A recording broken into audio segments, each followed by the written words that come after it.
older mothers, a new development. How old do you think she looks? Have a guess.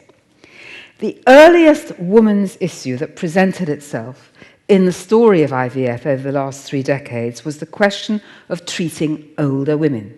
That is, women past the age of menopause, when nature would not permit a natural pregnancy.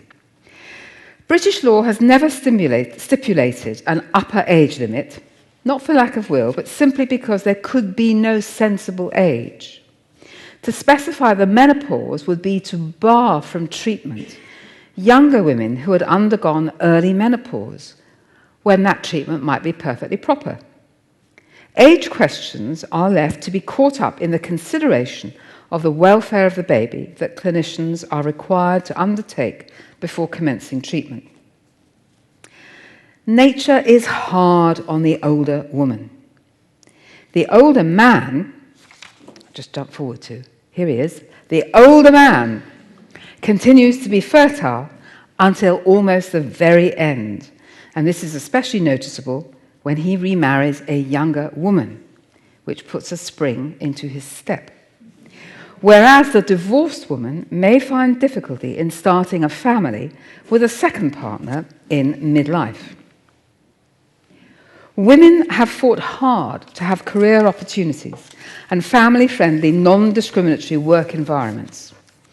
To have to put all these advantages to one side in order to ensure fertility at a young age is hard. We all know that dilemma of baby or career in your 20s. So 2 methods have evolved whereby a woman can adapt and prolong her childbearing to suit her personal and professional life, rather than risking the professional life for the maternal one.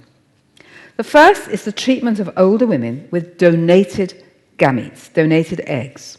And the second is the possibility of freezing their own eggs by young women for future use. It's hard to argue against this sort of achievement of parity with men by the use of science. Yet the feelings of disgust that are evident in the case of older women have yet to subside. Liz Buttle, she was 60. She was Britain's oldest mother when she gave birth in 1997 to a baby following IVF treatment. She had allegedly lied about her age, giving it as 49. Well, what do you think? I wouldn't have swallowed the business about 49, not for a minute, but the doctor did, maybe because he wanted to have her first. I leave it to you to judge for yourself. The papers initially treated this as a natural birth, whereas in fact she utilized donated eggs. Note that without ID cards, which most people don't want, a clinic may never be sure how old or even who a patient is. Concerns, it's no good asking for a birth certificate because you might turn up with somebody else's. Concerns were expressed for the child who would be going to secondary school with a woman who looked like her grandmother, if not great-grandmother, and who might die in the earliest years of the child's life.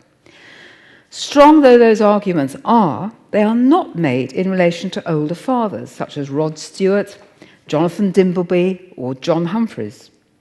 Any of us may die at an early stage in our child's life, even with the best planning.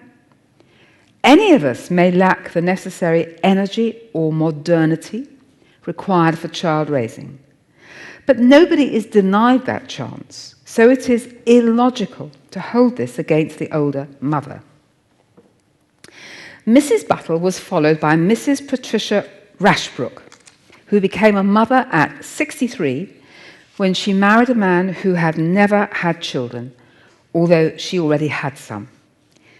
These births certainly give publicity to the technical success of the clinics involved. There did seem to be an element of irrationality in the very personal attacks on the 2 older women I've just mentioned, Ms. Buttle and Mrs. Rashbrook. We don't know why nature stops women having children in midlife, but does not stop men. Here he is again. The theory has been advanced that it is nature's way of making sure that women are free by midlife to act as grandmothers and help their daughters, rather than carrying on giving birth themselves. If this is so, then the social need no longer exists. One wonders whether nature will eventually adapt, bear in mind we've just had Darwin's birthday, by abolishing the menopause by evolution after a few millennia.